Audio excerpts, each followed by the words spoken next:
Mold, what now? What next? What do you do when you have mold situation?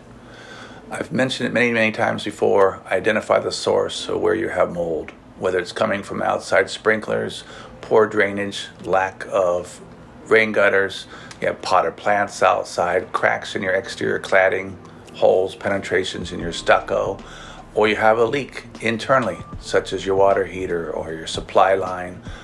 Excess water is going to create mold growth.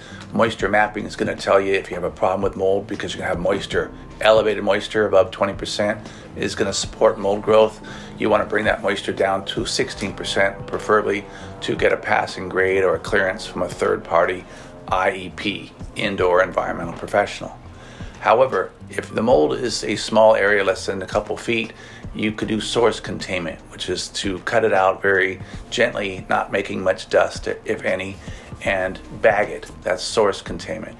You get to a larger area, you're going to want to build a containment with a 6 mil plastic, and you want to engineer the job under negative pressure by using an air filtration device, also known as an air scrubber or negative air machine. The difference between an air scrubber and negative air machine, it's the same apparatus, only you're sticking or connecting a duct to it. The ducting gets connected and it's ducted out a window or outside, so it creates negative pressure. So when you're working, doing your controlled removal, you're going to have less dust and less chance of cross-contamination. So you want to engineer the job when you're doing professional mold remediation as to keep the contaminants in the area you're working and not to let them spread into non-damaged areas.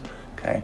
Third, you can also clean the air a different way. Instead of mechanically with an air scrubber, which again, you just take the ducting off and it scrubs the air and cleans the air, you can also fog the air with a product that you should be certified to spray, and it removes dust and it removes all particulate from the air, including mold, and it's an excellent way and a much less expensive way often to remove the mold after mold remediation. The physical mold, you want to get the airborne mold out of there by spraying it or fogging it, and it's safe for contents and other things other than pets and animals. It takes about 3 hours to cure. The product we use, and 23 hours before you can reoccupy, and 24 hours for it to cure before you want to do testing. Those are different ways to eradicate or mitigate the loss when you have mold.